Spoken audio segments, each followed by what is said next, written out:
முதலமைச்சராக போற விஜய்க்கு, முதலமைச்சராக வாய்ப்புள்ள விஜய்க்கு இந்த ஒரு பாடி லாங்குவேஜ் கூடவே கூடாதுன்னு சொல்றேன். நீங்க யாரு சார்? கடவுளா? கடவுளையும் எங்க வைக்கணுமோ அங்க வைக்கிறவன் தான் மனுஷன். அதை புரிஞ்சுக்கோங்க நீங்க. விஜய் இளைஞர் தான். அரசியலை பொறுத்த வரைக்கும் விஜயனுடைய வயது இளைஞருக்குரிய வயது தான். 50ங்கிறது பெருசு இல்லை. அரௌண்ட் 50ங்கிறது. இன்னும் போக வேண்டிய தூரம் எவ்வளவோ இருக்கு. கத்துக்க வேண்டியது எவ்வளவோ இருக்கு. ஏதோ ஒரு மாய பிம்பத்துக்குள்ள போய் அவர் சிக்கிக்கிட்டார் அல்லது சிக்க வைக்கப்பட்டிருக்கிறார்னு பார்க்குறேன். அவருடைய பாடி லாங்குவேஜ் ஒன்றும் ரசிக்கிற மாதிரி இல்லை. துரதிர்ஷ்டவசமாக நான் இதை சொல்கிறேன். கொஞ்சம் வருத்தப்பட்டும் இதை நான் சொல்கிறேன். ஏதோ நம்ம தான் அப்படின்ற மாதிரிலாம் எவ்வளவோ பேரை பார்த்த உலகம் சார் இது. நீங்கள் யார் சார்? கடவுளா? கடவுளையும் எங்கே வைக்கணுமோ அங்கே வைக்கிறவன் தான் மனுஷன். அதை புரிஞ்சுக்கோங்க நீங்கள்.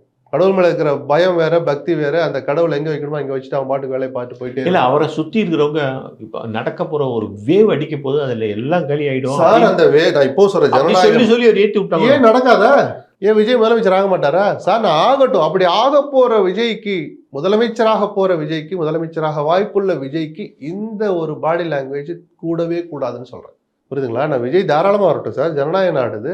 இது நடக்காதுன்னு சொல்லணும். நம்மளாம் உட்காந்து கணக்கு போட்டுட்டு இருக்கோம். அதாவது 4 அணியில் இது என்ன பணபலம், அதிகார பலம், திமுக ஒரு ஸ்டெப் அகட்டா? என்னை பார்த்து கூட 4 பேர் கேட்பான். காலம் என்னை பார்த்து கேட்கும்.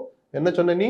ஒரு ஸ்டெப் திமுக முன்னாடி இருக்கா? அட முட்டாளே, இங்க பாரு ரிசல்ட்ன்னு சொல்கிற அளவுக்கு விஜய் கூட அபரிமிதமான வெற்றியை பெறட்டுமே. நடக்காதுன்னு நம்ம நீங்களும் நானும் எழுதி தர முடியாது. இருக்கிற யதார்த்தங்களை வச்சு நம்ம ஒரு கணக்கு போடுறோம். அப்படி ஒரு வாய்ப்புள்ள விஜய் இப்படி ஆணவம் என்று சந்தேகப்படுகிற அளவுக்கு கூட நடந்துக்க கூடாது. மமதை என்கின்ற ஒரு தவறுதலா புரிஞ்சுக்கொள்கிற அளவு கூட அவர் நடந்துக்க கூடாதுன்ற எதிர்பார்ப்புல சொல்றேன். ஏன்? நாளைக்கு உங்களுக்கு, எனக்கு, நம்ம எல்லாருக்கும் அவர் முதலமைச்சர் ஆகிறதுக்கு ஆசைப்படுறாரு. நல்ல நேரமோ கெட்ட நேரமோ ஆயிட்டா அவர் இப்படி இருக்கக்கூடாதுங்கிற ஆதங்கத்தில் நான் இதெல்லாம் சொல்றேன். நான் மதிக்க கத்துக்கணும் சார். மேடைகள்ல அவர் மட்டும்தான் பேசணும், வேற யாருக்கும் சேர் போடக்கூடாது. பல மேடைகள் இப்ப அப்படிதான் இருக்கு. இது நல்லதில்லை.